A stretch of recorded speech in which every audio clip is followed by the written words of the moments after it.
Welcome to the Good Music Show, and it is another seasonal episode for you all. Not a seasonal episode in terms of schedule. A seasonal episode is in we're dealing with another season, and the season in particular is fall, or also known as autumn, or they could be two different things. I never really check to see. I just always notice people call all the same months either of those two things. So.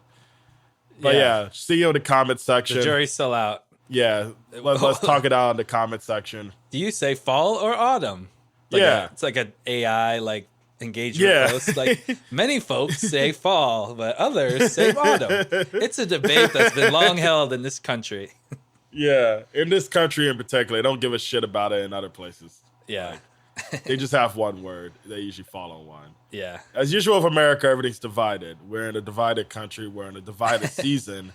Yeah. And we're hoping to bring some coming together for you all on this very special episode where I'm here with my co-host, Danny Robbins. Hello, everyone. Welcome back. It is a seasonal episode, but it's also a new season. We're back. Oh, yeah. We're having fun.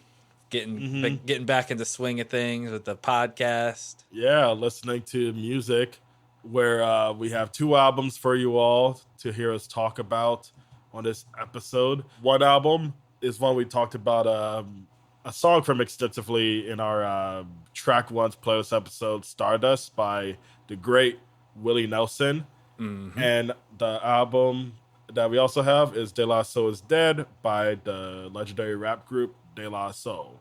Before we get into that, I just want to do a quick update from the previous episode regarding my Oasis journey. I checked out an Oasis album recently. This is embarrassing because I have to actually check what the fuck what's the story. Morning Glory. Yeah. Apple Music loaded up as soon as I was saying that. Yeah, it's funny. Yeah. I know that album title probably better than you, even though I haven't listened to it, because it's just something like my dad would say, just when he's asking, "What are you doing?" or "What's going on?" He would just say, "What's the story, Morning Glory?" So it took me a while to figure out where that came from, but it's weird because I feel like this is the kind of album title that a lot of Gen X comics must have made fun of, because whenever I see any parodies of bands from this era, it's a weird title what's the story, Morning Glory, because it is just a weird title.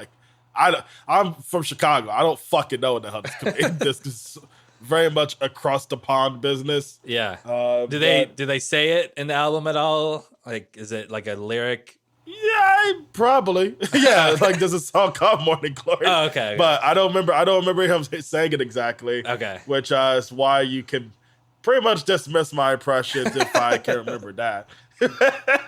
But I did want to say that I enjoyed the album. I did a pretty smooth listen, and I liked a lot of songs. I was kind of shocked that it caught me immediately, because the first track didn't really do much for me at all. But the second one, Roll With It, I immediately was in all the way to the end of the album, basically. Right. Where the thing I expected more than any of these people kept saying, they're basically the Beatles. And that's kind of true. The way the guy sings, he's basically doing John Lennon. And a lot of the melodies and guitar playing is very reminiscent of late Beatles. The math is mathing. If you like the Beatles, you might like Oasis. And I like this album. So I'm excited to check out more. I did not get tickets for the tour. I don't think I will ever do that, actually. But it is cool to be able to say I have an Oasis opinion. You wouldn't be welcome there because you're not a real fan, because you don't even know that they say, "What's the story, Morning Glory?" in the song Morning Glory. I did look up the lyrics. They do say it. Yeah, they say it. Yeah. You didn't do the Leonardo DiCaprio pointing at what, I can't whistle. Pointing at my headphones, pointing at my ears. Yeah. Yeah. Oh, fuck. All right, I swear I haven't listened to this, but the lyrics definitely went in one ear. No, that's totally fine. That's understandable. Yeah, because that's the thing is it's good. Is it amazing? Am I going to murder someone for tickets? No, but I'm 28 years old. Yeah, this isn't the time of my life. I'm 28 years old in 2024. This isn't the time of my life where I'm going to become an Oasis fan. Yeah, you know what I mean. But that's kind of something I'm glad I can at least accept. Because I feel a reason why I wanted to do this in general is I want to be able to have a take on something that's clearly something that's intriguing me. And I was intrigued by all of the outbursts and outcry of like, oh my God, they're reuniting. You know, so it's funny to see that they're also dropping a new album. So if I was a fan, I'd be so pissed if that was like announced after the reunion. Yeah. I feel like almost like the best way to probably approach it for someone like us is like watch all the YouTube videos first of like explaining all the lore. And then like, you know, years after you know every single clip, you know, viral clip or whatever, then you can listen to the albums and then you'll be a true fan, you know. I mean, hell, like most fans don't even listen to the music. So like it's very easy. I could just read their Wikipedia pages and then get my ticket to go across the pond. And ask them if they I don't know why this came to mind. I was gonna say I could run to the royal family and be like, did you silence her or was she silenced? Shout out Oprah. But that's my Oasis update. Just a little side quest going on the Good Music Show. But we can get into De La Soul's Dead, the pick I had for this fall episode. It's a very long album, which I always forget whenever I assign an album to Danny, the length of it.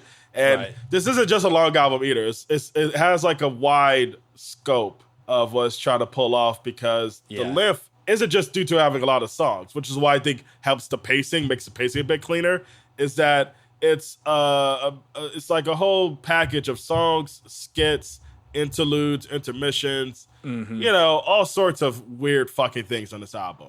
And even the songs themselves have like suites in them where they go from like one beat to another beat that brings in a whole new like chapter of the song, where there's a lot of like crazy things going on in the production and pacing of this album.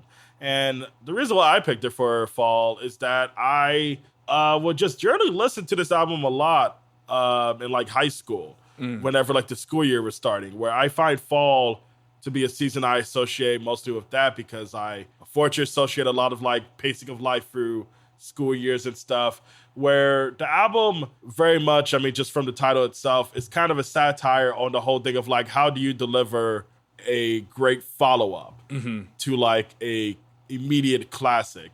Because I don't know if Danny had a chance to check it out, which probably would have helped a little bit, is to check out their first album, 3 Feet High and Rising, which is like one of the just most beloved rap albums out there, because like it revolutionized sampling alone as an art form before Paul's Boutique went fucking insane with it, and in a good way. But like it was that and like the early Public Enemy work that really like revolutionized sampling as an art form, showing that like you can bring in so many different elements to make a crazy piece of music. And what made that album cool as well was that it was during a time when NWA was like, you know, basically bringing rap into the gangster rap era, where rap was becoming very distant from like the self-expression era of like, you are what you bring to the genre, not the genre deciding what you are for yourself. Right. Where every rapper had their own bag. No one was trying to be like the other person. If they were whack. Right. Where De La Soul, what was interesting about them was that they took that to a whole nother level of just like fully making music that wasn't trying to force any sort of identity beyond what they're just directly expressing as artists, which led to them being called hippies because of their use of flowers and their oversized clothing and their not having a haircut. Well, proper haircut, at least. And as you check out De La Soul's Dead, you'll see that a lot of the album is a response to the reception of the album, their sudden celebrity, and their common association as being hippie rappers, despite they, like most other rappers, can whoop some ass if they need to. But because of it being like the album that I associate a lot with fall going into and stuff, I love like how this record is all about reemerging in a way. Like deciding you don't need to make a follow-up. You don't need to like do what your fans are asking of you or accept whatever like associations are thrown onto you for your art. You can like keep your originality flowing, do whatever you want as an artist, and have a hell of a time while doing it too. Because while it has like a very pessimistic album cover and a very demented title, it's a hilarious record. Yeah. Like it always cracks me up. There's so many great jokes and bits here. Like Prince Paul alone is like, to me, one of the funniest artists out there, who's the main producer of this album. Like he is just full of insane bits for his entire discography. But De La Soul, you know, Plug 1, Plug 2, Plug 3, Trugoy, Pasta News, and Maceo, those three guys are just as funny. where to have like these comedic minds come together for such a like great satire, it's always a delight on every listen. I've listened to this album maybe 100 times. Like I'm obsessed with it. So that's why I'm glad to be able to have a chance to talk about it with my co-host Danny here. What was your first impressions and how do you generally feel about it in terms of like a fall album? Yeah, I mean, I feel like there's a lot to say about this album and then just De La Soul in general, because I did go into this not knowing much at all about De La Soul, other than they were on that Gorilla, or actually a couple Gorilla songs. One of which is the Superfast Jellyfish song, which is one of my rotating alarm clock songs that wakes me up in the morning. Really? Yeah. So sometimes in the morning, I'll just hear. This morning, you've got time for a hot home-cooked breakfast. Delicious and piping hot in only 3 microwave minutes.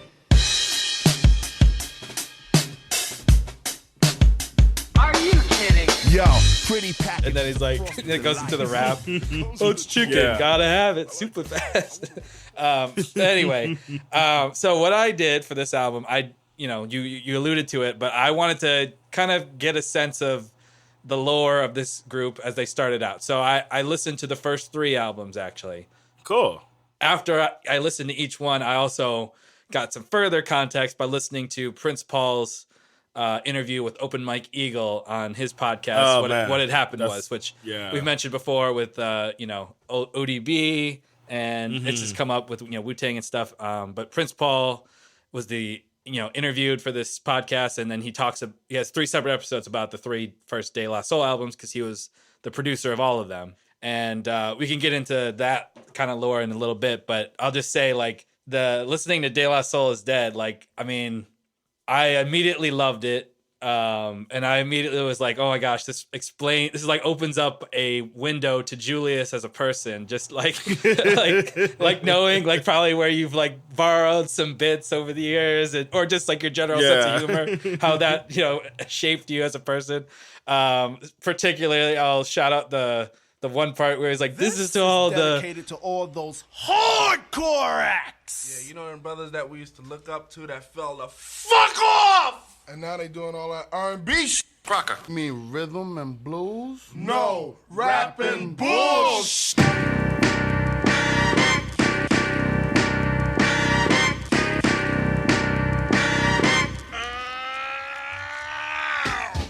rappers, the corny rappers out there that are doing R&B that fell the fuck off. Like I can just like picture you laughing to that and recreating it, I honestly, I do that. I think I did that even with the first promo of this podcast. Yeah. Oh no, it was you. You did a similar thing, but I'm sure I cut it to be like that. Yeah. So, I immediately took to it.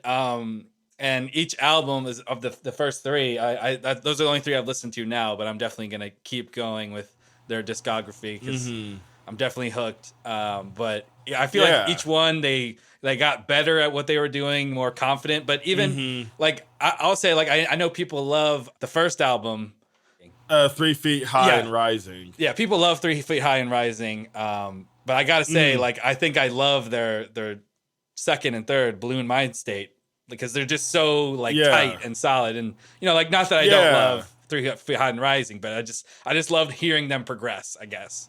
Yeah, I definitely agree with that as a De La fan, where 3 Feet High and Rising was never really the best entry point to the group for me because they're associated with the group Native Tongues, which is very famous for A Tribe Called Quest, which is just like, you've never heard of them, you just don't know rap music. And those guys, they're a lot more straightforward with their albums. They're way less dense. They have skits, but they're not like defining an entire track. And it's very much straightforward, smooth rap, smooth beats, get in, get out. Right. Where trying to check out 3 Feet High Rising when I'm like a huge Quest fan, because this is like middle school. It was tough because like I just wasn't really finding most of the skits that funny or interesting on 3 Feet High Rising, and the beats didn't seem as creative as like Tribe stuff as well. Where I think 3 Feet High Rising way later in life I got to like listen to it over and over again. I like it a lot. Like I think it's a great first album. Yeah. But I never really understood how people could be so into that album yet like you, just like not also love the second and third one right. for being such obvious improvements. Because I feel like the second and third, De La Soul's Damn, Balloon, Mind State, just take it all to a whole nother level of just not even like the ideas getting weirder or the samples getting crazier, but just way more solid songs that are able to stand on their own and not need to like just be a hit to really stand for something, you know? Right. Where I'm glad you came out the same way on that, because I am very alone and just like undermining 3 Feet High and Rising, because there are people I know who literally will even say that's the only good De La record. I'm just like, I don't know what the fuck is going on with that kind of talk, you know? Because I'll even say my favorite album there is the fourth one, Stakes is High. Yeah. Which, like, I think that's like their best. Yeah, that's the one I'm excited to hear that one, because I've definitely heard a lot of praise for that one as well. Mm-hmm. I feel like the only person who's like allowed, not that I allow it, but like I understand it really well, is that Prince Paul says 3 Foot High and Rising is his favorite just because of the memories associated with it. Yeah. And him like pushing them to try all these weird things, because he was like, the way he described it is like each album he kind of took more and more of a back seat to the creative process as they were like figuring things out, and like they had more and more to say. But like on the first one, he was like, try this. Like his idea was to do the orgy skit. Like that was his idea, even though he said he's never had an orgy in his life to this day. Which is just, just like that funny stuff that is on all of the albums, and in particular on De La Soul is Dead, the running skit that there's like a group of cartoonish bullies that find the album, or like some kid finds it in the trash and then they grab it from the kid, beat him up, and then they're listening to it with you, and you get to hear the reactions to it, and just the hilarious, it's sort of simple, but it's like just like one guy, he's like, oh, I actually like it, and then they just punch him really hard each time he says something positive about it.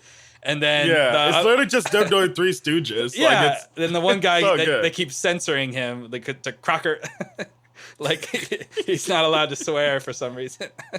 Which, do you know any like reasoning for why they did that? Like, because I was curious if there was something to it.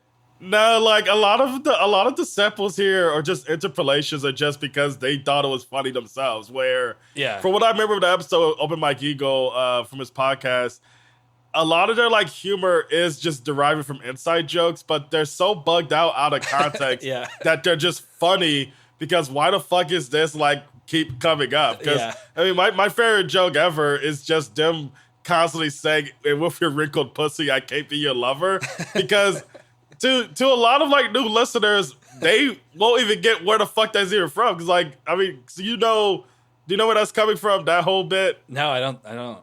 So like that's like from Lottie Dottie, which is like Slick Rick and I can't remember the name of the DJ, but like Slick Rick is like, early storytelling rapper, probably the first really popular storytelling rapper. And Lottie Dottie is like just this classic rap song, very early in the genre, where the whole beat is literally just dude beatboxing, which I hate I forget the name of that dude because he's basically the OG of a lot of stuff. But yeah, like the story is basically just a very immature story of a guy trying to get with a girl or whatever. I haven't listened to it in years. And it ends with Slick Rick saying, well, with your wrinkled pussy, I can't be your lover. And then it just like closes out. Yeah. I don't know why they just keep repeating it here as a way to end arguments, or just as a fucking joke they're saying over an already jokey song. Because my favorite part of it is one of the dumbest skits. It's Kicked Out the House, which is, as they say in the beginning, not supposed to make fun of house music. I don't know what else it's supposed to be, because it's literally them just not taking any of it seriously. Right. They just start yelling and with your wrinkled pussy over it. Where you can tell a lot of these like jokes are just them fucking around trying to see who can crack each other up, it seems. Yeah, I guess I asked that just because like in one of the songs towards the end, like Maceo, like I think they're like introducing themselves or something, and like he refused, he like was about to say like motherfucker or something, but he like stops himself before saying it. So I was like, they were like, he's like, I don't want to curse on the album, but you guys can, Yeah.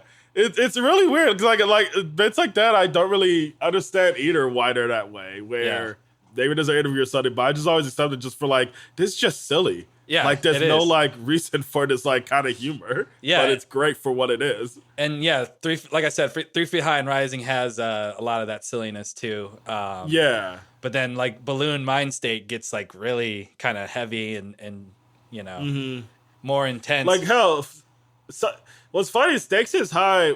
Like despite that being like my favorite album, it's their driest album. They are so annoyed, which they're annoyed here as well. Like they're like I love the sentiment of just like how pissed they are about the hippie association. Yeah, and like even just the whole like selling out is just a funny concept that I can't believe we still have in today's day and age of like this person's a sellout. Really, the guy with the Doritos commercial where like. It should kind of be done with. Every rapper sells out to some extent. But like the joke of like, they'll be like, hey, I think De La has a donut store. And they just keep egging it on the De La donut store. Yeah. Like this is like, if we sold out, we'd get a donut shop. That is so stupid, but it's hilarious. Yeah. But like, Stakes is High, like they're way more frustrated because it's like mid-90s. Well, no, it's not even 90s. It's 96. I think it is like around the time when the Pac Biggie beef was going on. And that was like, overwhelming the whole genre where nobody wanted to hear anything except rappers dissing each other and being gangster, where it's a very frustrated album, but it's insanely lyrical and great production all around. And the reason why those two things matter is because the first 3 albums, as Danny brought up, were all produced by Prince Paul. The 4th album is all produced by them, except for a few exceptions. You would think that, like, because usually when a group is like, oh, let's get rid of our producer who's been here the whole time and just work on our own things for whatever reason. Yeah. Usually they fall off. Usually it just doesn't work out. Maybe there's like exceptions that I'm not remembering, but that's usually a case of it all. You know what I mean? Where with this album, somehow they beat the odds and showcase that they are just as strong as a group as they were early on, because this was around the time where a lot of acts in the 80s became less interesting. Like nobody was listening to Public Enemy as much. Nobody was listening to LL Cool J as much. Like, well, not LL Cool J, but like plenty of rappers from the 80s, like Run DMC, where De La Soul was able to like pitch a flag down into the ground and say, we're still here and we still have a voice here. But unfortunately, that does come at the expense of like way less jokes, where I would just let you know ahead of time, don't expect to be laughing that much. It would just be like, whoa, this is a crazy good song, you know? Because as much as they're great rappers here, the rapping of Stakes is High is like some of the best in the whole medium, where it's like real clever wordplay and just insane flows that are being like thrown out just in ways you weren't expecting, which are, you can even find it here. Cause I feel like there are a lot of beats on here that I'm just shocked that people were able to figure out to rap on as early as like 1990. Yeah. Like Peace Porridge, for example. I think that fucking beat is like insane. I know, right? I love that song. Yeah. And like Trugoy is just like a guy who's able to just like match whatever verse he's going to do to whatever beat he's going into, where I feel like he's very underrated in how adaptable of a rapper he is. Yeah, and how they kind of sync up together to kind of do the matching flow thing with the like repeating the words and syllables. Yeah, I gotta say, like going back to Prince Paul a little bit, like I was very fascinated to find out, because you know, obviously I have a lot of rap blind spots, and with just listening, but also in just how it got made and what the process was. And I guess, you know, the stereotypical image you think of is like, oh, like you have a rapper who wants to do whatever they want, but then you have the label that's like, and they're butting heads. And not to say that there wasn't butting heads with the label. Very famously, like they were in the long battle to get their music on streaming, and Tommy Boy Records was like, we're not being responsible for that because you're gonna get sued again or something, because the whole like sampling on 3 Feet High and Rising, that they got sued because they didn't clear like the samples used in skits. Like they figured they just had to clear the stuff in actual songs that got played on the radio and stuff. So, which is so dumb. I kind of hate that like music management really has like not gotten smarter. It's just gotten like less specific and even worse at the same time. Yeah. Where no one's even tried to like make sense of it anymore. Because samples are still a very like weird thing to talk about, because there are some people who are convinced online that they have to police it for the producers, where they're like, we have to like demand these producers to pay these samples if we want to enjoy this music, when it's like, this shouldn't be at all how it is at the end of the fucking day. Like, art is art, and to force art to be so capitalized, where if you ever want to be influenced or borrow a sound or whatever, that it has to be at the result of compensation for somebody, it just that doesn't it kind of kills the feeling of it all because it just makes it all way too transactional because the whole point of sampling is to like use the past as a tool to create new stuff. Right. Where as long as it's not coming at the expense of the artist or like literally just robbing them of their work, I don't get the whole point of it because Prince Paul's use of it is constantly repurposing it. Yeah. You know? It's never like forcing it to have to be something it doesn't want to be or isn't meant to be. Right. Where I've always just found it like weird that like the not just the label or the industry, but it's gotten to the point now where like so many rap listeners just don't want to understand why sampling doesn't need to be such a like we need to police the artists, make sure they're doing their part because it shouldn't have to be that in the first place. It's all bullshit because it comes from a place of like wanting to stigmatize rap for being so successful. Right. Like this wouldn't be a thing if rap was underground, if rap wasn't like such a money-making business. Where once it became that's when we were like, oh, fuck that. I'm tired of them making money off of it. Where it's just there to do that. Right. Because we have so many cases of a lot of rappers and producers who can't make any money off of the work they've created because of how much sampling can screw them over, you know? Where, I don't know, it's just weird to see people so antagonistic to the artists who are making the stuff that they claim to love. Because I don't get the whole point of like being like, we gotta like work against them while also supporting them. Like it's stupid. Right. What are we doing? Yeah, it makes me think. I watched a clip of De La Soul that was on the Colbert Show, and this was after Trugoy passed away. Rest in peace, Trugoy. Yeah, rest in peace. But they performed the song off of 3 Foot High and Rising with the Otis Redding sample. I listen to a lot of their songs, so the names are all kind of, I have to look at them. Yeah, I don't blame for those. I know. A lot of songs.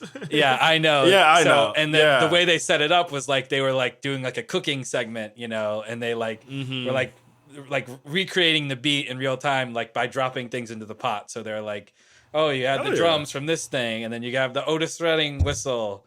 And it was just like basically just listening to what you were just saying, it kind of makes me think that they were like trying to be like, yeah, this song that everyone loves, it's like made with all these special ingredients. You know, you got the whistle from Dock of the Bay, and you got the beat from this song, and you got the Steely Dan sample.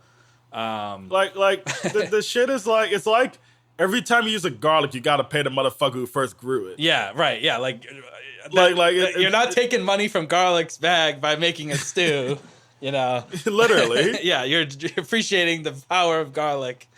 You know, because like as is shown, once a thing gets popular and it samples a thing, that thing gets a second life. Where as long as the industry is done properly, whoever is being sampled should be getting their money regardless in some way. There's always an after effect, right? You know, yeah. Where it's always been silly to me to like frame it as, oh, these people are getting their like work and like money stolen, when it's like not at all that the case. Like this is like the best possible tribute you could do to someone's song is to like sample it and make an amazing song out of it. Where I never understood it, except for a specific situation, because it does get slimy when you look at producers like P. Diddy, and hell, even Kanye West. Like Kanye West supposedly screwed over Apex Twin over a sample. Where and the reason why I say supposedly is because, as with most things, it's a he said, she said thing, where you can't really necessarily like say, oh, I can figure out who did the right or wrong, because you weren't there. There's no way to really confirm it. But you can tell it on how the work is used, where thankfully Kanye can say he turned an Apex Twin sample to a great song. P. Diddy, when he samples, it's just butchering. It's no craft into it. He's just using a cheat code of a good melody to get to a quicker melody, you know? Right. Where it takes away all the craft that like Prince Paul and De La Soul and like many other great producers put into like create records like De La Soul is Dead, because there are a lot of samples here, and like there are some that I recognize, and there are some that are just like I admire in how they use it to like set the tone, where they even recognize that like a good beat doesn't necessarily need to be like rapped on. Where I love like the beat on that one radio interlude they have like near the beginning of WRMS, that radio station skit. Mm-hmm. Yeah, it's like the song used in Dear Mama, the same sample. Yeah, like it's that sample, and it like the way Paul samples it in this one, it's like incredible. But instead, it's just here for like a fake DJ to talk about the album to build more of the world. Yeah, where to me that goes into what I'm talking about. Of like it's not about stealing or getting to a quicker hit for these guys. It's creating a mode out of this sound library to like build a world around it. That you can even tell where their influences are coming from as well, you know? Yeah, no, I it was really impressive to see how they like went from 3 Feet High and Rising to this album. And you know, they really did like, I mean, they created a concept album, you know, like I don't know if people call it that, but it's yeah, that's basically what like the first 3 albums are considered. Yeah, they're concept albums. Yeah. So, and I thought that was cool. And then kind of going back to what I was saying earlier with like Prince Paul's relationship with them, like it is interesting to see like that he was kind of like a fourth member in a way, but also like he even says it on the first album, like that he's the mentor, from literally even teaching Mace how to do some things just technical wise, like mixing and stuff like that. So and then he kind of like excused himself, like once he realized he might be getting in the way of their creativity and butting heads over like little decisions. He realized like, okay, I think they got it. I'll just let them do their thing, which is a really admirable way to approach it and to be very self-aware about it. If you are someone who obsesses over being fan of artists being good people, to my knowledge, Prince Paul is a really solid guy to be into. Where if that's the thing that's on your mind in terms of digesting art, I won't, judge. But if you're looking for someone like that, check out De La Soul. The members, I don't look too deep in them, but Prince Paul, to my knowledge, is very clean as a decent guy. Where I just want to like shout out him in particular because that podcast series just kind of like gave me that idea, because it is always kind of cool when you learn like a really talented artist can be a good person in the music industry, right? Because it's not that common. It really isn't, right? And there are stories I've had to hear about MF Doom being shady, which is not surprising. He's a fucking villain, but like still even that, you know what I mean? Right. Where it's always something to note when it is the case of a producer making a decision to like work out for the artist and not trying to be selfish, Right. Yeah, and he seems to genuinely care about the art side of it, which is always good. That's all I really need is like, someone that treats it like art rather than like a product. Yeah. I think that's my this is an extension of them. Yeah. And that's something that you feel so much in this record of just all the ideas that are going on. Cause like fucking like Biddies at the BK Lounge, I think is like such a like unique track. It's a prog song in a way. No, it really is basically. That was my note about for it. those who haven't listened to it, it's like 3 beats. Each beat contains, well, not each beat, but like the first 2 beats contain like a dialogue of some sort. Where the first one is the aforementioned De La Donut store, where Trugoy is, I think, working as a cashier in a donut shop, and the fans are excited to like meet him or whatever. But then the second one, Pasta Deuce, who I haven't brought up yet.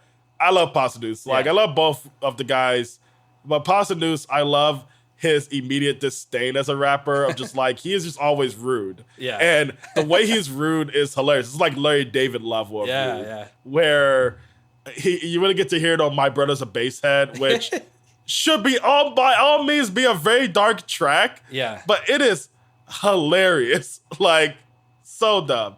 But Biddies in the BK Lounge, the best part for me is like the second track where he's the second part of it, where he's arguing with this girl at Burger King, and it kind of gets like a weird rap battle before that kind of like storytelling thing was corny, because the way Hamilton uses it, sorry to bring up Hamilton, Hamilton makes me never want to hear a like narrative rap battle ever again. Right. Whereas De La Soul's dad reminds me, this can be really good and great for comedy. Because like the lines that they say to each other are so dumb. They're like playground insults, but they're hilarious. Where at one point she calls him and his family the BK clan because she says they all work at Burger King. Yeah. Which I always wanted to be in the point where I could use that insult. Like, it's so good.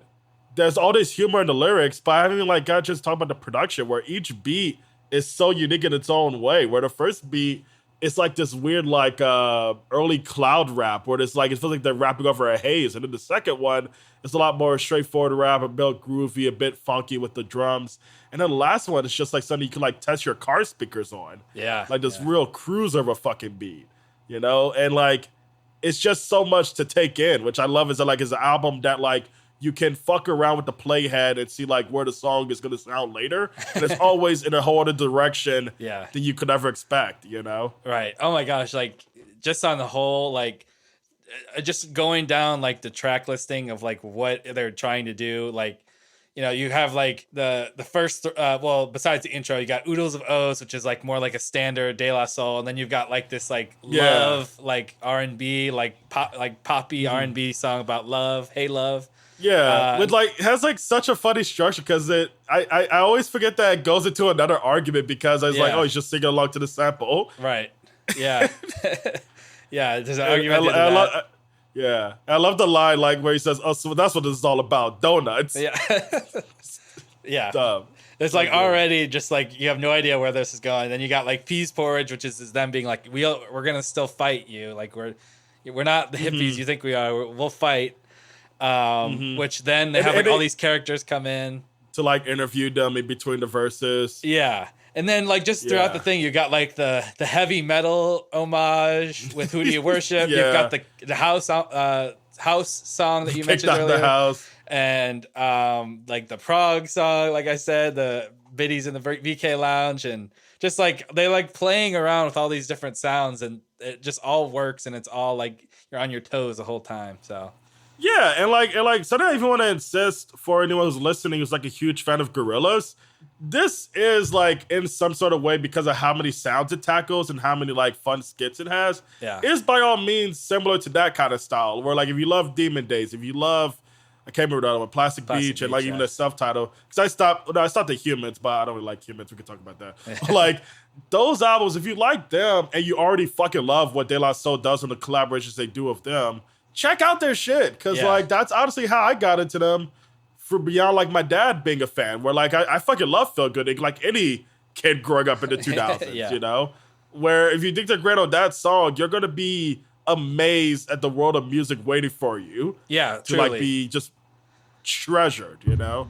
Yeah, I think so the whole thing with them like not being on streaming, and then like it was about a year ago. Which that was a huge thing too. Yeah. Yeah. That kind of fucked it up. I remember like when their albums came out on streaming, I went to go like listen to 3 Feet High and Rising, and I don't know, I was probably like in the middle of a work day, and I was like just trying to do something to kind of pass the time. Yeah. And like it was like, okay, I can't do this right now. I can't give it the attention. So I understand, like you just be ready for like to go on a journey, and you're gonna want to be able to like follow along with these characters and the lore, and also their history, because like their 3 albums I listened to, and probably Stakes is High as well, they all really solidified the kind of idea that an album is like a document of a time of the time that it was recorded, and with them that's like so prominent because they're literally reacting to their world in real time on the albums. They're being self-aware even from the first album, like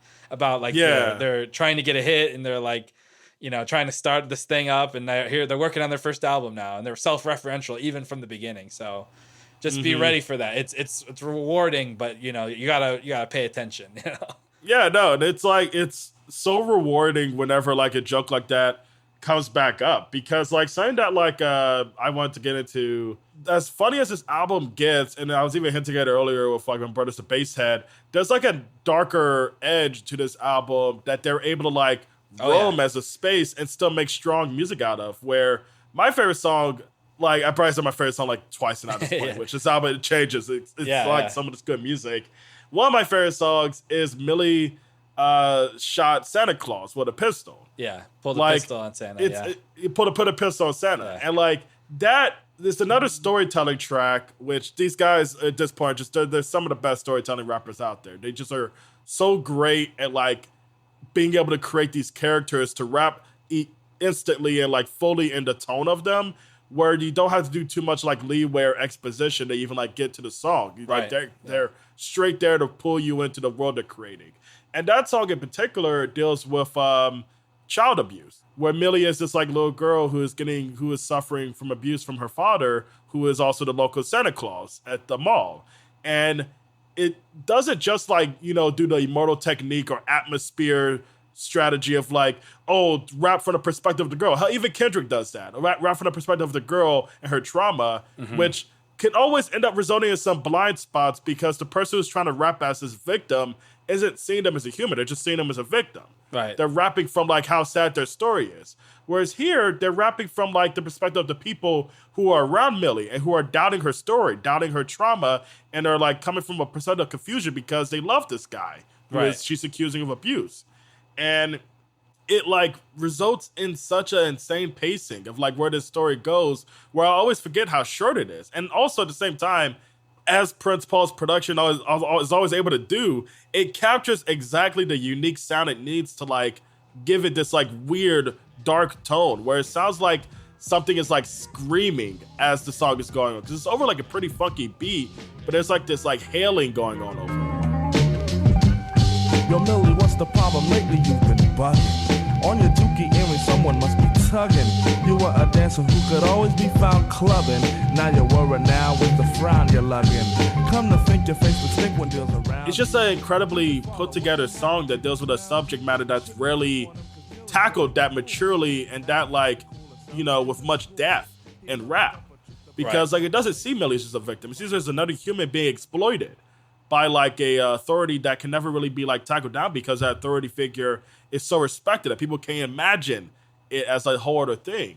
Right. Where I just find it's a song that I've always been like confounded by, because it's not funny at all. There's no joke in it at all. Right. But it's just in the middle of this very funny record that is kind of just dealing with like overcoming the odds, like beating whatever expectations are there and stuff. But yeah, no, which just to me is just a song that just shows like the strength and range that these guys are able to do. Yeah. I'm glad you zeroed in on the production as well, because I had another comment related to that. But yeah, it is interesting just how like just the idea, like obviously it's a story told by like someone who knows the situation from like relatively close, but is also more connected to the abuser rather than the abused.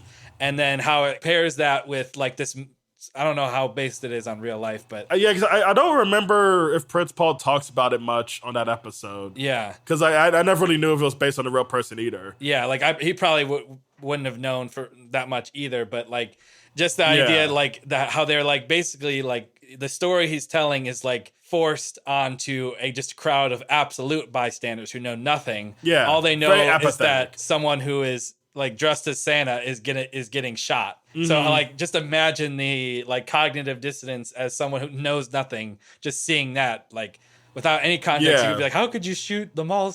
You know, but like obviously like that's not the whole story. That's like you don't know any of the story. But yeah, like what I was saying about the production, I didn't notice that, which I'm gonna have to listen to that song again. How there's like that high pitched thing kind of throughout the beat.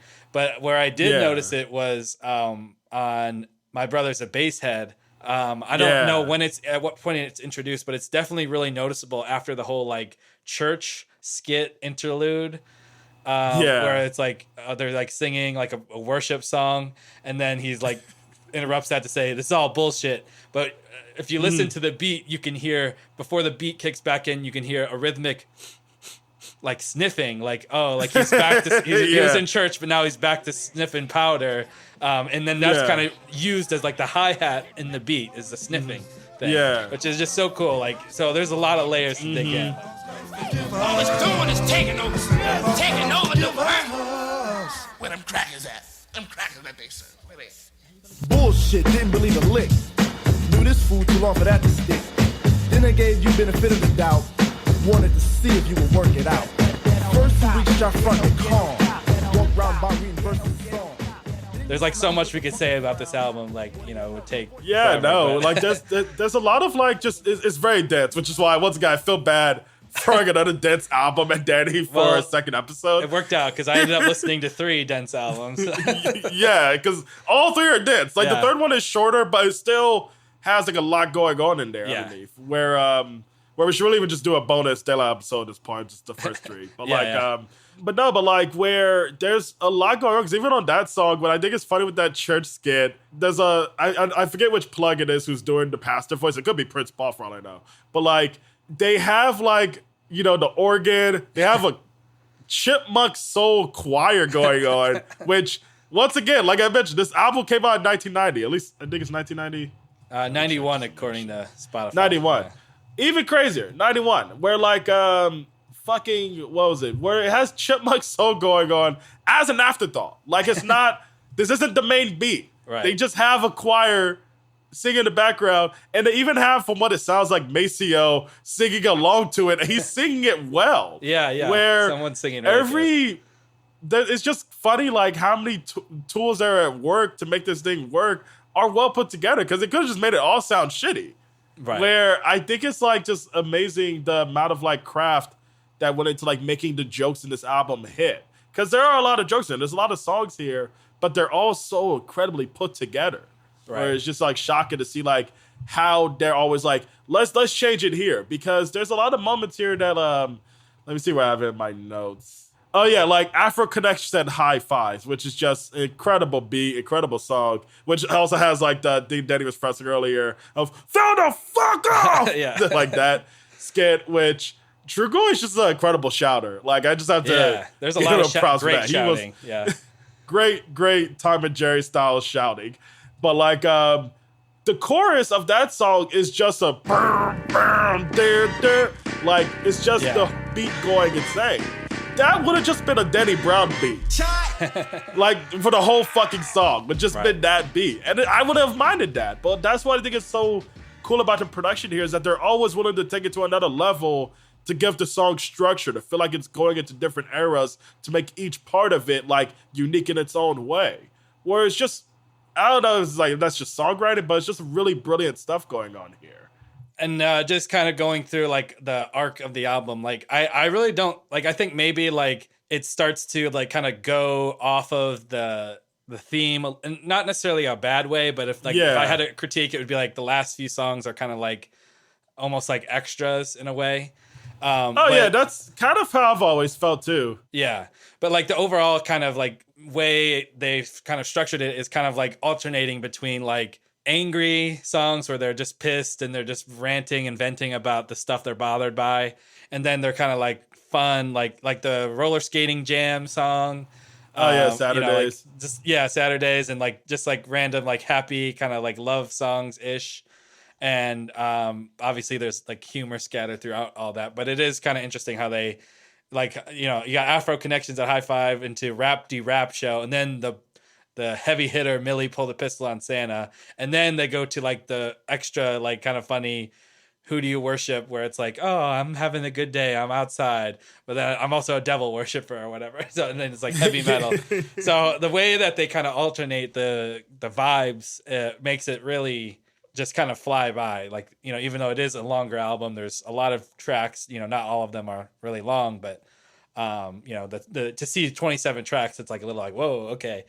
But it really flows by the way they've organized it, I have to say. Yeah, no, like where it's really great pacing throughout, where I did want to like talk a bit about like the ending of the album, because that's always been something that's like intrigued me. It's like, as much as I love this album, after like Ring Ring Ring, I kind of like tune out a bit as well. Mm-hmm. And it's not that the songs are bad. Like Keeping the Faith is like an incredible outro to end the album on. Even. Yeah. But it's just like the concept does kind of like peter away, because it's less and less about their anger and their response, it seems, to like everything else that's going on. At least just to me, because I kind of just started tuning out even what they're rapping with Swing Kalot. I don't know the fuck say that. Swing-a-loke or something. Swing-a-loke. And then Fanatic of the B Word. And Fanatic of the B Word, where those two songs are kind of like, they're probably my least favorite, just because I never really found either of them that interesting. Yeah. I mean, just especially like what they're put up against, in fairness. Like if Which is perfectly fine, because like it's a 27 song album. Right. Like, yeah, it probably could have been like if there were bonus tracks, like it would be like all good. Like the flow of the album proper would be perfect. But yeah. I mean, other than that, I think it's all really good, and I mean, I don't mind the two skits at the end, of course. Like just I could hear about 10 more of those of them just reacting to stuff. Yeah, no, which is why I kind of like. I mean, Trugoy passed away like recently. I think it was like last year, which made like it really tough, because like it was literally around the time when their music just came back on streaming. Yeah, where it sucks that they had this fight their entire career for their music to be able to be consumed by their fans and new listeners, for him to not be able to see it have like the second life that it's having. Where like every time I go to the record shop, I'm always curious to see like how their new shipped records are doing. They're always like selling out, it seems, where I'm glad to see that it's working out for them.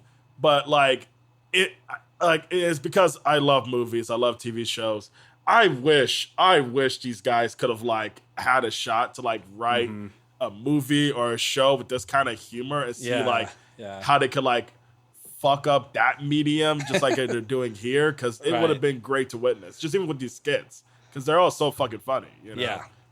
I clearly like their minds together, like they had a lot to, like it was beyond just like joking around with your friends. Like they I don't know how they knew like how good this was. Like they must have known, because it's like, I mean, and just that Burger King humor that like, I feel like that was like our, like without even me knowing, that was like you and me's kind of like jokes, like Burger King grilled dogs, like when you're in college, or stupid stuff, like just commenting on your surroundings, you know, and they did it so well. Yeah, no, where like they were so great at that, where I'm glad you brought up like personally how like it influences my humor, because I didn't have a note of Prince Paul is my kind of humorist, because he thinks having a crowd of people yelling the doo-doo man is also funny. Yes, exactly. Yeah, the doo-doo man. Which was like his I forget if that was like his rap name or something, but like it's a joke on like I think the first two albums, like he calls himself the doo-doo man a lot. Yeah, which I just love. It's so silly. If you want, he does talk about that on the De La Soul's Dead episode of what had happened.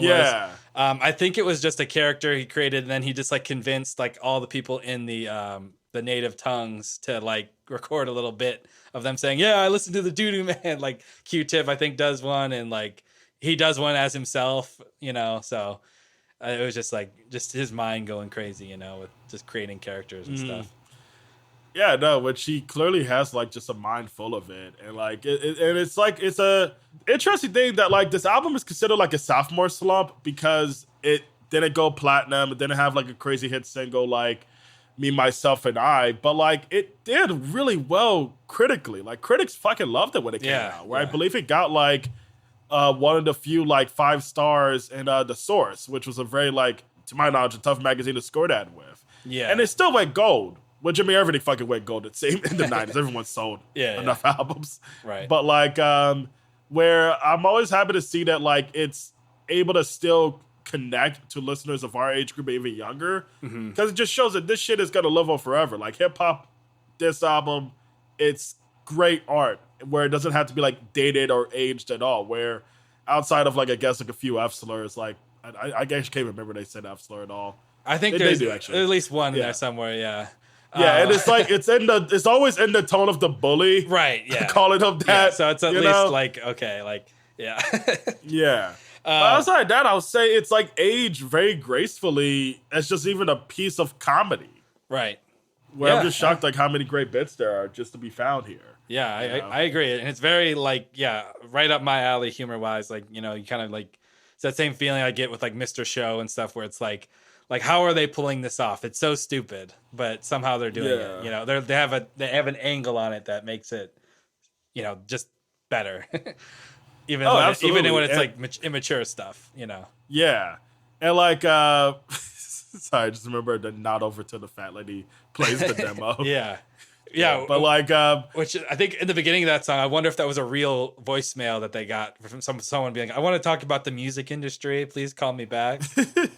It very well could have been a real person that they're just like, "I'm just gonna put them on blast because I'm tired of getting these calls." Yeah, no. Which I think like that was a part of it, even with Ring Ring Ring, which that and Pass the Plugs I think are just two of the best beats ever. Yeah, which I think for both songs, you just let those run. I do want to start trying to close out for this album. Yeah. Where I was trying to figure out my overall point. I mean, how do you feel about it in terms of like fall? Because I was we didn't even talk about too much what the season means to you. Right. I've been blabbing a lot. There's a lot to want to dive into. But yeah, I was kind of like unsure of how you would do it. I guess the one kind of through line throughout the whole thing is there's a lot of like almost Charlie Brown-esque piano, particularly in the first few songs, like if you listen to the piano samples, and then the Johnny's Dead like interlude is like just a piano based skit about a guy dying. So like I was kind of like, oh, I'm hearing like Great Pumpkin, Charlie Brown Peanuts soundtracks, like the Vince Guaraldi guy who does jazzy piano songs that remind me of fall / Christmas. But yeah, other than that, I thought maybe it was just like a comfort album for you because I have a few of those like that. Just you needed them at a certain period of time, and you would just go back to them. Like for me, one of my comfort albums is actually Mac Miller's "Swimming." Oh wow! Which I first listened to like around the time when he died, and I think you called me about it. And I was like, oh no, I've never really listened to Mac Miller, but I was going to check out his latest album. And that like kind of got me through like a period of like, it was in the fall too as well, which is why I'm talking about it. But it was like, I was still kind of figuring out my post-college life and like my career and like what I was going to do for a job and stuff. And like on the way to jobs that I really didn't want to do, I would listen to Swimming. And it was just like, it's kind of like a hype up, like, all right, I can do this, you know? So I just figured maybe there was something to that where it was just like, you kind of alluded to earlier, you listened to it when school started. So maybe you're like I listened, this album was how long? 73 minutes. Yeah. That's that's how long it took me to get to fucking school. Where I would listen to this a lot on my way to school almost every day. Yeah. Where like it's definitely a comfort album in that way, and I feel like I don't know why that always lines up with fall for some people, but I definitely get recovered from it that way, and especially with the piano use, because there was something I was thinking, like the keys at the beginning of My Brother's a Bass Head, like that comes to mind as well, of like applying that specific sound to like the season. And even just the beat of Oodles of O, like that is a song. The bass. I don't know why. Like I've ran it so many times because of just because of the beat alone. Yeah. You know. Yeah, I've got I recently bought a used. Did I tell you about the electronic drum set I got? Yeah. I there's like it's not great, but there's like a hip hop mode. But and then like kind of like trying to get familiar with this album, that was the song I put on to like try to recreate the beat on the drums, you know? So yeah, I definitely see that's easily a repeatable song. That and Peace Porridge for me is like one of those. Just I could put it on infinite on loop, you know? Yeah, no, you can really just like swim in those beats, just fucking fall into them. Yeah. And but real quick before we move on, I was gonna ask how you listened to it, because I know there's some things about like the CD formats and stuff, like how it's come out physically. They didn't have all the songs on it, so like how did you, when you first listened to it, how did you do it? A Pirate's Way is the only way I lived when I was in high school. So like I shout out Mediafire. It doesn't even exist anymore. I think Mediafire is done for. But like Mediafire is how I got like a lot of like the old rap records I was obsessed with, because my dad had a great CD collection. He had a great record collection, but he didn't have everything. Where De La Soul was one of those discographies that had to like just pirate like a whole package of the whole albums and stuff. Yeah. Where thankfully I didn't have that in mind, where I got all the songs. Okay. Because when I learned later that there were so many songs missing, and when I saw which ones, I was like, I'm so fucking glad I pirated, because I have it in front right now. Like the vinyl version doesn't have My Brother's a Bass Head, Afro Connection, High Five, which those two alone. But also, Who Do You Worship, Kicked Out the House, and Not Over to the Fat Lady Plays a Demo, which I think are like three of my favorite skits. Yeah. Where it sucks to see like, now we're just so used to we can have everything because everything is digital now. Where it's kind of funny to even like realize lift and data and space and all that shit did matter a lot in how someone made something. Oh yeah, especially like in the 90s with like the CD transition. Yeah. Yeah, no, absolutely. And like with CDs especially, like you could tell like albums like this were made to cater exactly to that. Yeah. Where it's funny to see how today like artists could barely drop a fucking 25-minute long album. Yeah. Whereas now like these dudes were like, we gotta use these 73 minutes because the CD allows it, you know? Yeah. But this is like the best way to make the music. And because I remember even hearing about it with like movies, like when DVDs were a thing, like people would be like, oh, like you gotta like throw all these features on there. You gotta throw all these deleted scenes on there because you got all this space now. Yeah. And now since we all just take it for granted, we don't think about it at all in how we're trying to create something. Right. Because like a fucking like a 10-minute video could be a gigabyte now. Right. For no reason. Same with a minute-long video. Yeah. Where like it just doesn't really like matter anymore. Where it's kind of interesting to see like how they had to like think about what songs can we cut out to make this album still work, you know, on this like medium. Where I am curious to like like if I ever run into like an older De La Soul fan, I definitely want to ask them about it because I can't imagine like hearing this album on one of these versions. Like on the podcast, Prince Paul was even like, "Oh, they cut songs." He didn't even know what songs they cut for like the LP and cassette version. So it's just interesting. Yeah, definitely. But yeah, so I really liked it, and I'm definitely a big De La Soul fan now, and I can't wait to continue on. Listen, is there besides Stakes is High? Is there anything else I should be excited about? Because I only think they have like 3 more, right? Or 4 more, maybe. Yeah, I mean, I'm a dick rider. I'm a De La dick rider at the De La Donut store, and whatchamacallit. Yeah, no, like you have a lot of cool stuff ahead of you because like. Even after Stakes is High, the early 2000s, they were doing this like AOI project, which those albums I haven't listened to too much of, but they both have really cool stuff on it. Like it's a lot more, it's a total different sound completely, I would say, where those are cool, not as funny, but still good music. The Grind Date is their most straightforward album, which that one is great just because it's like them working with a lot of like the latest underground producers of the era, like Madlib, Jay Dilla, and they didn't even get like a fucking Neptune's beat on there, where it's just like a lot of like cool different sounds that are specifying. Also, I got that wrong. It wasn't Neptune's, it was Knife Wonder. Oh, so I'm glad I caught that. But they have like a lot of like the cool underground producers of this era all over that album. Super Dave West, Jake One. The Jake One beat at the end with MF Doom is like one of the best songs ever, where Rock Cocaine Flow, we'll definitely just be ready for that one too. They have an EP they dropped in 2012 that's kind of whatever. I didn't really care much for it. But their last album, which is now their official last album due to the passing of Trugoy, and Anonymous Nobody, so great. Like easily one of the best albums of that decade. I love this album. It has like a lot of cool collabs. Has Snoop Dogg. The 2 Chainz song is so sick. So sick. The only song that kind of sucks is the one with David Byrne. And when you hear it, you get why I'm saying that.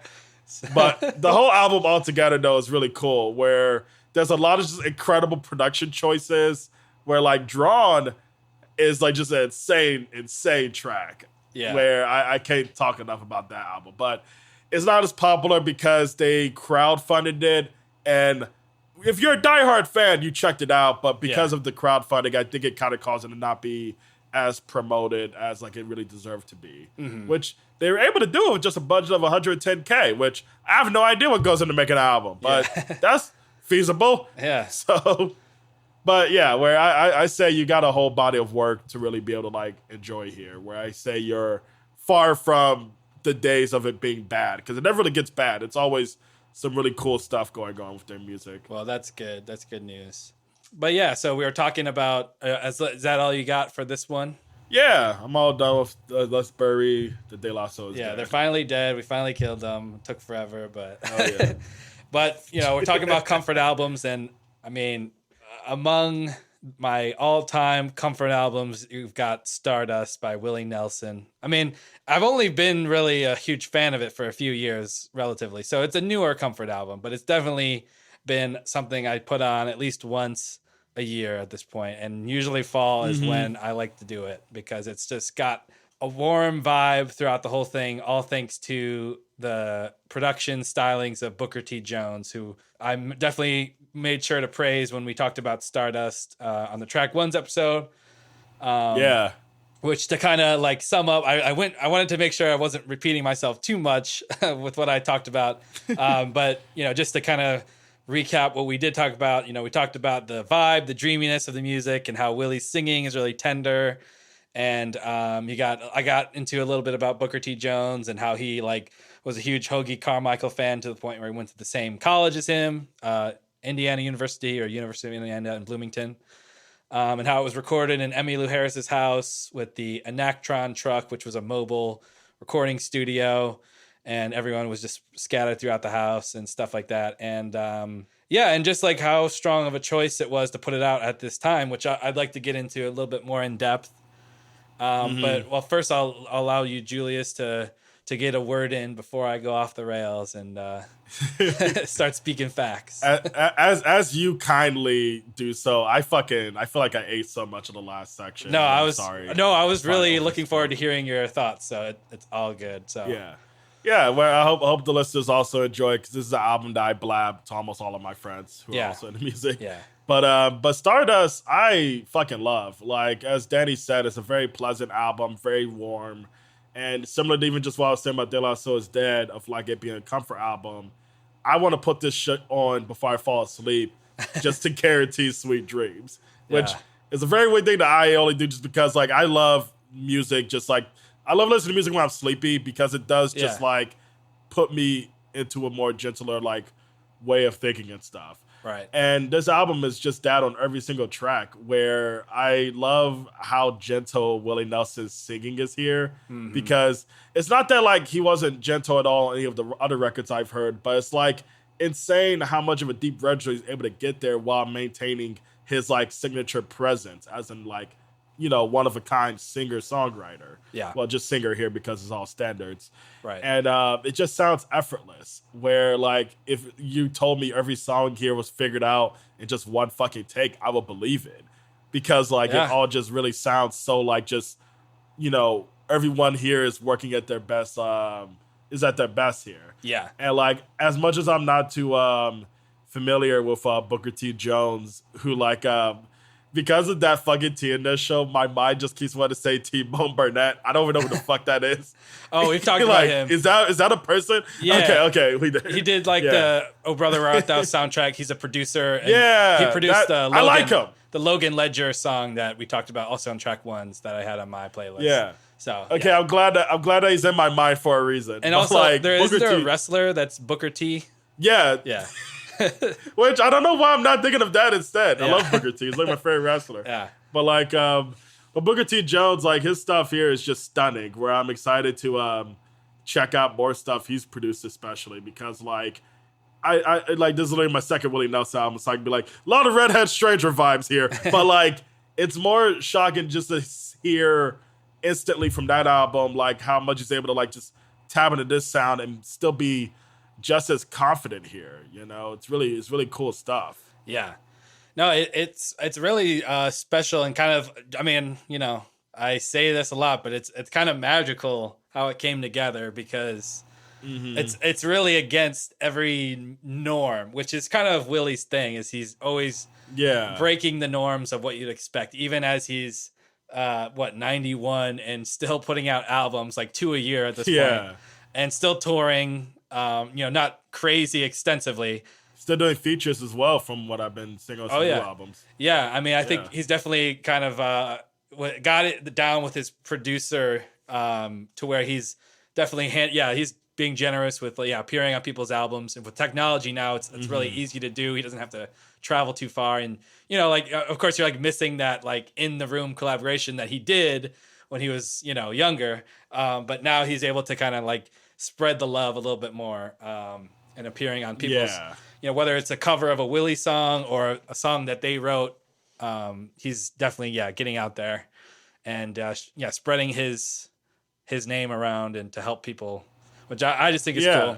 And what I think is even cool with this, really quick, it's totally off subject, but he's got a new album coming out, but he's doing, his son is producing it, and he's covering like songs like by Tom Waits and Flaming Lips and stuff like that. Yeah, you gotta look it up. It's called Last Leaf on the Tree. Yeah, no, I gotta check this out, because I was just ranting about Flaming Lips to my friend Carl. Really?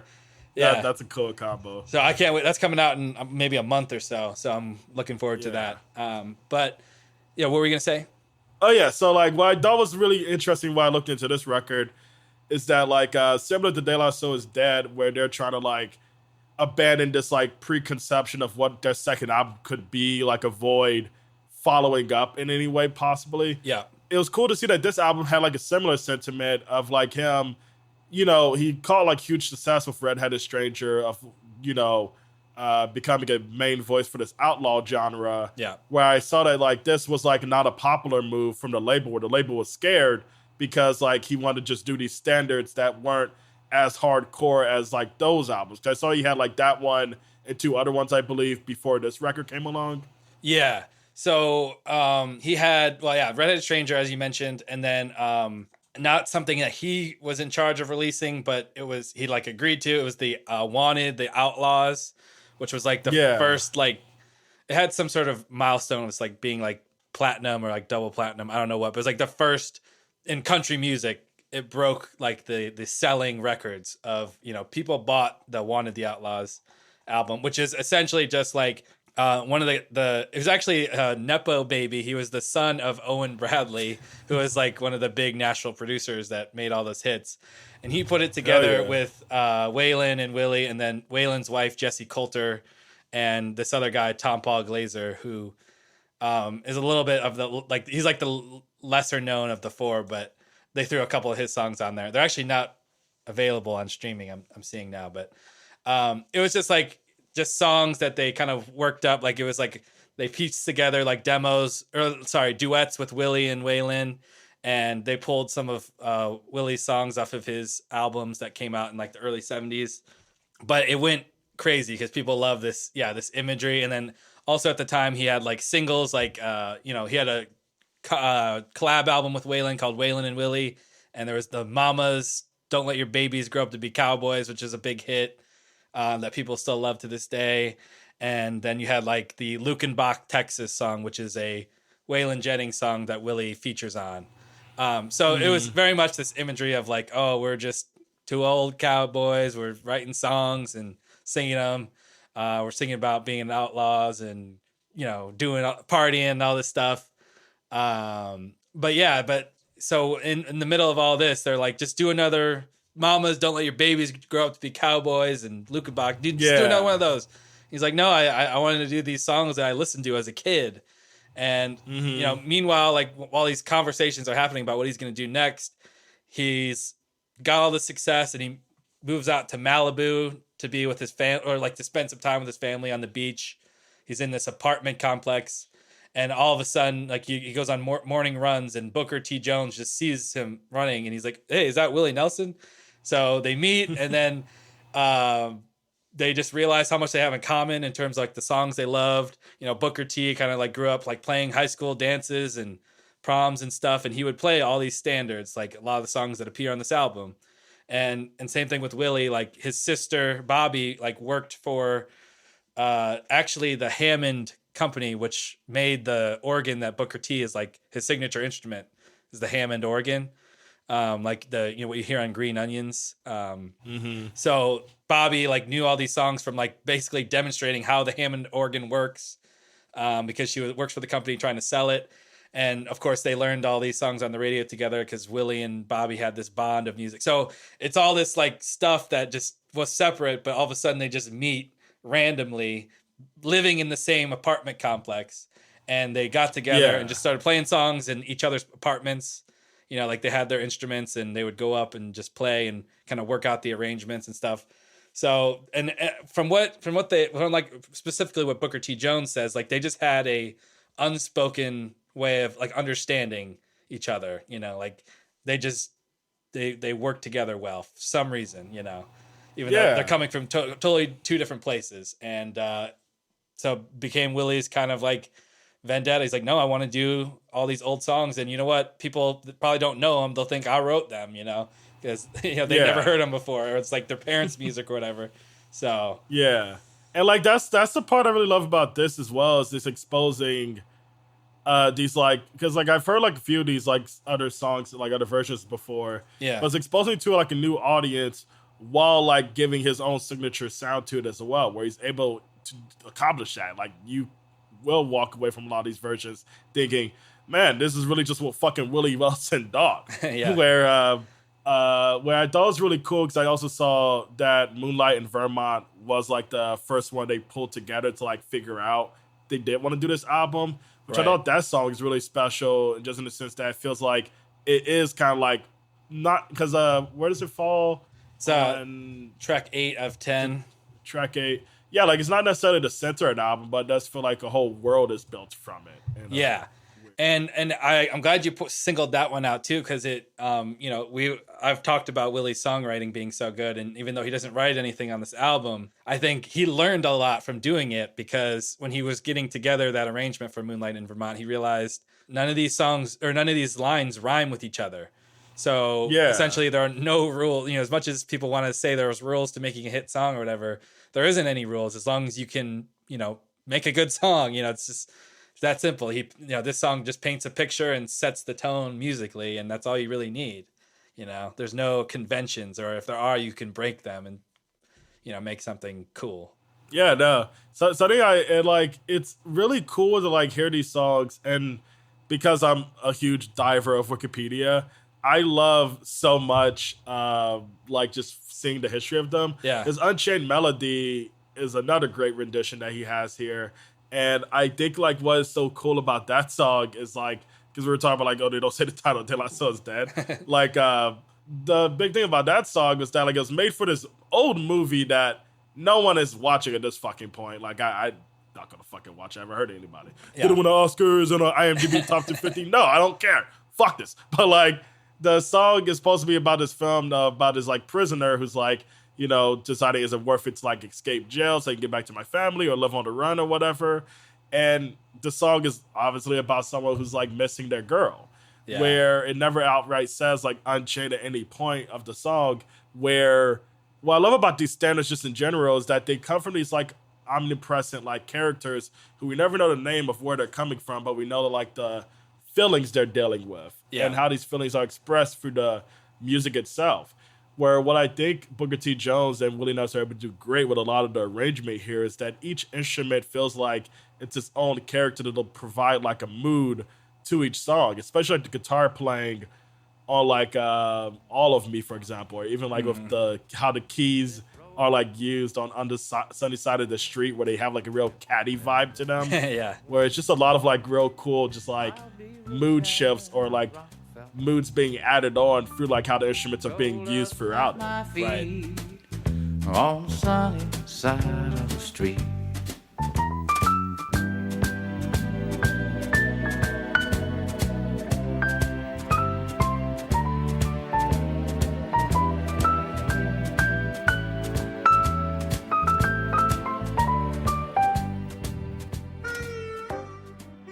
Yeah, the band that obviously it was Willie's touring band. That was a big part of his move from doing records the conventional Nashville way to doing it his way, where he had creative control, was using his own band that he tours with. So they have that chemistry that you can only get by playing with them night after night, just that repetition and stuff.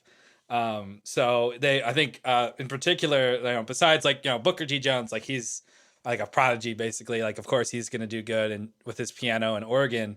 But you have Paul English, who's he kind of just learned drums on the fly. He didn't really know how to play drums when he's joined the band as the drummer. He was mainly his role was to get the money at the end of the show, because he was just that type of brute force guy with the gun, that everyone was scared of. So he played a very strong role, but his drumming was kind of just learned on the fly, and you can hear it all over this album. He just does weird things. He's got these rolls and certain songs, I believe September Song, which is one of my favorites. There's no drums for the first half, and then all of a sudden just comes in very light. Yeah, you got these really weird just things that just only happened because just of the way things aligned. It wasn't pre-planned or really that much, other than just getting the chords right, which that was a concern of Willie. Is he's got these songs have got all these complicated chords that I don't know, so he needed someone that had the knowledge, like Booker T. Jones, that he was a studied musician to help guide him through these complicated melodies. Yeah, no, and it's even cool to realize that Booker T. Jones also did the organ here, because the organ is kind of a great mood setter on so many of these songs. Yeah, it's kind of in the background, the driving force. Yeah, exactly. Yeah, it's almost and it's base layer of the whole thing. Mm-hmm. Yeah, and it's a very pleasant sounding fucking organ. Where I was kind of saying this is the most huggy I've heard it sound, besides Stevie Wonder whenever it appears there. Yeah, no, I just the tones that he gets are really cool. There's some nerdy playlists out there of people compile a playlist of like specific instruments. I think the Hammond B3 organ is one of the ones that I found, where they like just put songs on there that use this specific form of keyboard or organ. And I feel like this whole album should be just at the top of that playlist, you know, like before you hear all the other ones, just listen to this full album, you know. Even just the opening keys of like the title track, like it's just you're sunk in immediately. Yeah, definitely. And then Willie's guitar playing is like ASMR to me, like Moonlight in Vermont. The way he plays that intro is just I'm obsessed. But I like what you said just a minute ago about if you go to the, I'm not above Wikipedia, okay? I love Wikipedia. I never have donated, even though they've begged me to donate. Why will we donate? Like you guys got to figure this out. They need to stop saying it's okay if you don't donate. They really need, I think Wikipedia needs to be more aggressive. Yeah. They really need to be assholes. They kind of are, where they do like the whole thing on the, like before you have to scroll through the whole ad. Yeah, but it's so easy to click out of it. Where I'm like, they need to make that part harder, you know?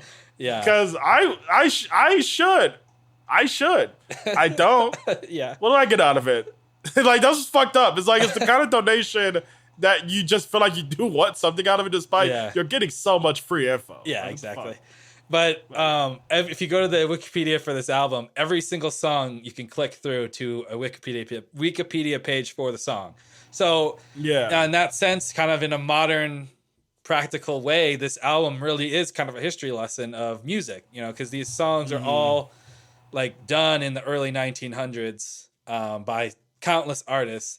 And I'll get into zoning in on a few of the artists that inspired Willie particularly. But it really is a history lesson, which I'm glad you found that about Unchained Melody, because I didn't really read that one. I just kind of like, oh, it was a movie. Okay. But that's why I did that for that one, just because a dumb bit I was going to bring up is, I really hope I really hope that someone who's watching over Willie really finds someone else to watch over, because I think it's really funny that he's just like, yeah, shit, the most pretty. I know, right? I love it. It's like how you have this on the same album as Unchained Melody. Yeah. Like, undying love. I'm going to do whatever to get back to this lady. It's like, she aight. Yeah. You know, she's not a looker, but, you know, she's got a good heart, you know?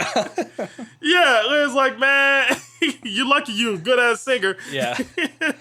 Yeah. Because, I might prefer the Linda Ronstadt version of that song where she flips the genders. So it's like, he may not be someone that most people think of as handsome. Like, oh, that's me. That's me. Because it's kind of funny. Like, it's way more Willie going a guy to accept the I am not that handsome, but she still loves me. Whereas like a girl, that's a heavy burden for a woman to have to live with. Like, I ain't the best looker, but look what I got. Yeah, and I like Willie Nelson, but yeah. I mean, he's no Justin Bieber. Yeah, I feel like that line, like if you hear that line out of context, of course, but like the lines around it really kind of sell it, because it's like, I'm a little lamb who's lost in the woods, and you know, she may not be the girl some men think of as pretty, but to my heart, she carries the key. So that's a nice statement. You know? It's way more valuable to have something like that in a partner. Like, absolutely, it's real. You know, we're not sugarcoating anything. You know, it's it's real love here. I'm telling the truth, you know. But okay, so you know, if you look at this list of songs, it's definitely like a history lesson into American music. For the most part, American music, I would say. You know, there could be some songs there's a lot of like Kurt Weill. It wrote, I think, September Song, and then like you've got other people that Eastern European names that like I don't know their whole histories or whatever. But the artists that kind of inspired Willie and like who probably the versions of these songs that he's thinking of mainly are Django Reinhardt and Frank Sinatra. And Django Reinhardt being known as the two-fingered jazz guitarist. I guess he's kind of known as a gypsy jazz style. I don't know too much about that and why they use that word, but Django Reinhardt recorded All of Me, Georgia, September Song, Stardust, Sunny Side of the Street, and Blue Sky. So like over half the album Django Reinhardt has a version of. And, you know, like, I think it was Nora Jones who has like a famous joke about Willie, how Django Reinhardt, like Willie plays like Django Reinhardt with one finger. Like if Django Reinhardt had one finger, because Django Reinhardt, he played really, really fast. And Willie plays not that fast. So it's like almost like as if Django had one finger. But I don't know. I think the guitar playing here is very reminiscent of that. And then Frank Sinatra, he recorded Stardust, Blue Skies, All of Me, September Song, Sunny Side of the Street, Moonlight in Vermont, and Someone to Watch Over Me. So again, over half the album, Frank Sinatra has a version of. So, which is like so interesting because like that's kind of who he was like, how he heard a lot of these like versions, right? Yeah. I'm assuming. Yeah, like I think you could probably trace a version. Like I think for let's see, he mentions them, and I've read a couple of his books. For Moonlight in Vermont, he references Margaret Whiting's version. But yeah, Frank Sinatra, his phrasing and singing style definitely influenced Willie, particularly here, but throughout his whole career. So yeah, I think it's really, this list of songs is like a great starting point if you listen to this album and like let's say you want to get into Ella Fitzgerald, like, oh, just go find her doing one of these songs, you know, because she's done a few of them as well, and Louis Armstrong and all these like legends of their time, but like they're a little bit forgotten about these days. So it really is like just like a, you know, similar to De La Soul is like having all this history and lore embedded into their albums. Like it's not necessarily Willie's history embedded into this album, but it's American history, which is just something I find endlessly fascinating, is just figuring out like, oh, where did these songs come from? The stars, I guess. So and that's like something I really like to have confirmed on here, because like All of Me, especially, even Stardust, like the vocal styling he has, it has like hints of like Sinatra, but because since everything around it isn't grandiose, like I don't fucking know if Frank Sinatra ever made a folk song. Yeah, and none of these are folk songs either. Like they're way more, I believe, like they remind me a lot of soul more than anything, soul and gospel, especially because of the organ, where it's so interesting to still have like that Sinatra feeling there, but still able to like keep it more toned down, right? Where it doesn't try to aim the same like catastrophic cinematic highs as like his versions are. Yeah, I'm sure, because I don't think I've heard them, but I'm just assuming off of like what Sinatra usually fucking sounds like. Yeah, like you probably mostly know him through like the loud blaring band, like big band style of his songs. But I'd say they're probably similar to his like early singles, like before he was big, which like they sound like very crackly and stuff, but they're like also very kind of quiet and slow, and it's mostly focused on just his voice. You could probably like let's see, I it's not worth bringing up a specific example. Just go listen to like early Frank Sinatra if you want to hear it, but like it's very quiet. Like his songs in the beginning of his career were very quiet, similar to this. But again, there's not as much soul with Frank Sinatra as there is here. Yeah, no, which I can imagine. Which like I feel like his stuff, while there is technically like soul or whatever there, it's just like I'll be honest, I've never really been the biggest Sinatra head. Yeah. I think it's because I found sorry, I keep referencing Family Guy on here, but the Family Guy episodes where Brian is just dick riding Frank Sinatra Jr. is some of those boring television. Yeah. Because once you also learn that Seth MacFarlane is a huge Frank Sinatra fan, it makes sense that these episodes are just like, oh yeah, it's an excuse, I can do this. Right. Yeah. You know? So yeah, Seth MacFarlane is a really big crooner guy. I mean, like, hell, I think he does a Sinatra impression on this Logic song that he's on for some reason. He has his own albums where he does crooner songs, so.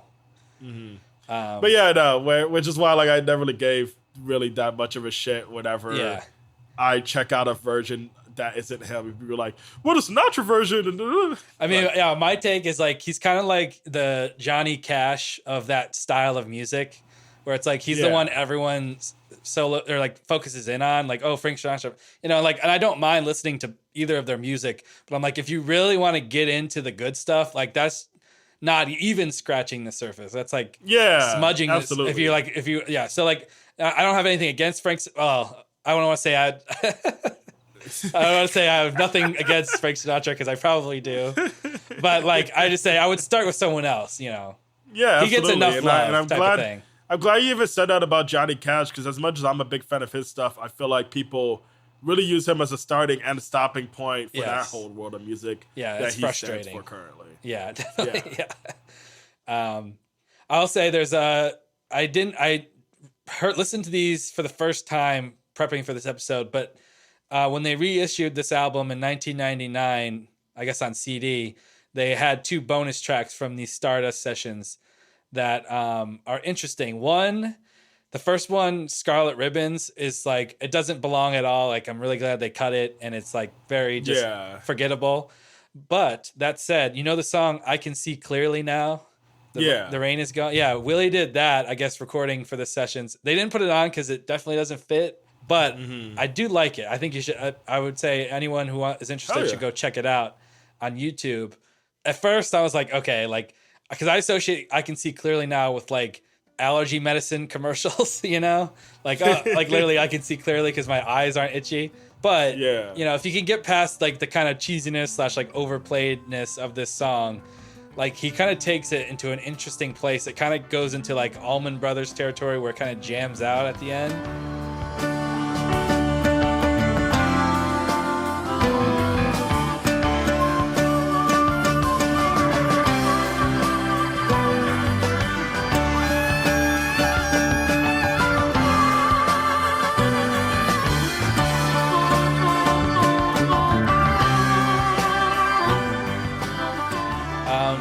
It was really cool. I'm glad I checked it out. So just shout out if anyone's looking for some more Booker T. Jones produced Willie stuff, which I would also recommend the Booker T. Jones produced albums that Willie did a few years later. First being Pretty Paper, which is probably my favorite Christmas album. And then they kind of did like a follow-up to Stardust with a album called Without a Song. And it's a little bit dated in the production style, but I think there's still some gems on there that I would recommend if you really like this. It's not like, it doesn't go to the heights that this album does, but it definitely kind of scratches a similar itch, I would say. So which I'm excited to check out more of those, because I believe you brought up like the sequel. Without a Song. Yeah. Where like I'm very excited to like check out more of those. Yeah. And I'll call it a sequel because it literally has like a sky in the image. Like they're definitely trying to be like, oh, this looks like the Stardust cover. But it's also like the cover's like not as cool. And the songs are like also just, I guess my main critique is it's just a little stuck in its time with some of the sounds they use. But overall, it's still pretty good. Oh, yeah. Got that to look forward to. But yeah, no, and like I did want to talk about it a bit more, whatchamacallit, because I messaged our Discord yesterday with this is a song that I've heard so much as a kid that I forgot all about until I started checking out his album a bit more, Georgia on My Mind, where Ludacris and a group that no one definitely remembers anymore, Field Mob, they sampled Ray Charles' version of Georgia on My Mind for this banger version that they have just called Georgia. And what's funny is like this version that they sampled isn't even Ray Charles himself. It's Jamie Foxx singing as Ray Charles. Oh, okay. Which I think is weird because it's the same thing with Gold Digger, which I don't know if people know that. Like Gold Digger technically features Jamie Foxx, but it's supposed to be a sample of a Ray Charles song, but Jamie Foxx is singing it, where it's never even really clear if it's Jamie Foxx singing the sample or if it's just a sample of the Ray Charles, because Jamie Foxx is in the video, but you can't really tell because Jamie Foxx does just do Ray Charles that good. Yeah. It's just weird that it happened twice for 2 different songs. Yeah. Where they were like, fuck it, just get Jamie. See, I definitely like, I think on Gold Digger, Jamie Foxx actually sounds a lot like Ray Charles, but on the Georgia song that you sent, like I was like, oh, I know that's not Ray Charles. But I didn't. I haven't heard the Ray Charles version in a while. Yeah, Jamie Foxx sings it just a little bit more lightly and airily, like a little more higher pitched than Ray Charles does. So it was easy for me to tell because I'm pretty familiar with Ray Charles' version. But it was a great song though. It should be Georgia's national or state song rather. They should just kick off because Ray Charles' version is the Georgia state song. So why don't I just add songs? Because I know Tennessee did that. they have several state songs. Like you can have more than one. It's totally fine. There's enough music to go around. Why not? You know? Yeah, exactly. But I will say the Willie Nelson version is a standout of its own too. Like makes me just like, because I have a lot of good memories of Georgia, and a lot of those good memories involve Zaxby's. Oh yeah. Where Georgia on my mind, it makes me think of like how good Zaxby is. Right. Yeah, I will say too, we've mentioned previously Lucas Nelson, Willie's son, and how he definitely has carved out his own path in terms of his music career, but being the son of Willie Nelson. But he has a song that is direct, like only he could make because of his experience with playing with his dad, like playing guitar and singing with his dad. He has a song called Forget About Georgia. This is another one I would recommend. And it's like the premise is he like, you know, has a date, or, you know, he has a fling with this girl and her name's Georgia. And like, he can't forget about her when they break up, because every single night he has to go on stage and sing the song Georgia. So he's like praying to Ray Charles, help me forget about Georgia. It's a great song, and he kind of jams out on that song too. So I definitely recommend it. Yeah, they've put that on the list. But I think that covers everything for this episode. And we did kind of talk about the connections along the way. I didn't actually write any notes about connecting the two, but I think they are connected in a lot of ways, and just the decisions they were making at the time of making it being like trying to set themselves apart. You know, I don't think necessarily Willie was trying to set himself apart like in a marketing way, but he was just trying to do something that he genuinely wanted to do, which is what I think De La Soul were doing as well. Yeah, and I feel like they both take in just like music that plays through their heads as they were growing up and stuff and getting into music, which, I mean, just through the sampling they have on De La Soul Is Dead, and through Willie Nelson's decision to like sing only like covers, where it's very unique works that I feel like define a good part of what the artist stands for and what they like in the music that they choose to like make. Yeah. Where both very cozy records that you can, you know, listen to for your fall this year. Yeah. One's a lot bigger and gets dark as well. And the other one, you know, is a pretty sweet, straight through ride. I was going to say, you said cozy, but then I immediately thought of the songs that would not be cozy for De La Soul Is Dead. Yeah. Like, Who Do You Worship?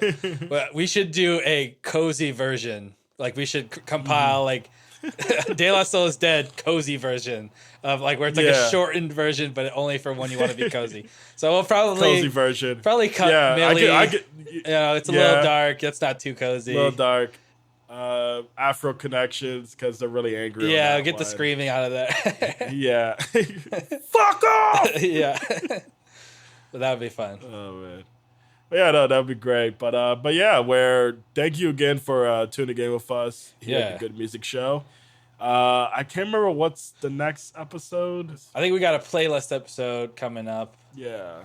Oh yeah, we got the pitching samples, the drums playlist coming up next. Yeah, yeah. So we're gonna you need drum heads. Yeah. Listening, be excited for the next episode we got. For you, because it's gonna be fun. Some cool playlists. Can the drummer get some? Yes, he can. Can the drummer get a playlist? Oh, yes, absolutely. He can. Can the drummer get paid? No, we can't do that. We can't afford that. No. We can hire. You can have some beer. We could get AI drums. We could just have GarageBand create the drums. Like, we don't really need you as a person to do it. Honestly, I can't wait for AI to be able to just do commands of like creating beats, because that's gonna be really funny. Yeah. What if it like the first one just creates the beat from Fiend, featuring Elvis Presley.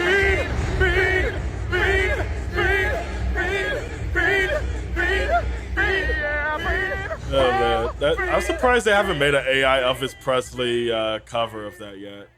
Yeah, they should do that. They should get started. What's funny is JPEG Mafia, I don't know if I brought it up, he did like he sampled an AI cover of a song. Oh, really? Yeah, he sampled a AI Ray Charles cover of Turn On the Lights by Future. Whoa, okay.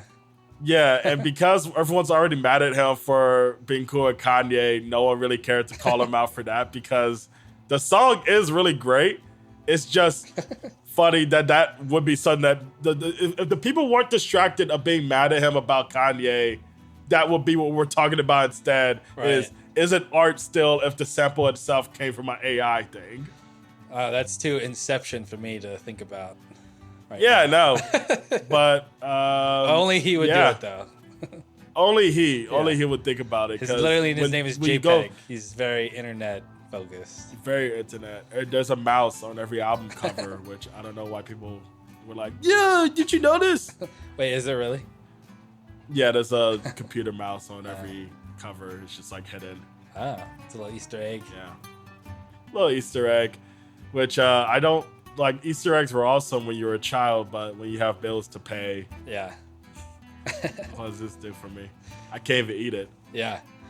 It's covered in Easter paints and colors. Anyway, sorry for the last 5 minutes, everyone. Y'all have a wonderful day. Enjoy fall. Enjoy these albums. And see y'all next time. Have an apple cider donut. Peace.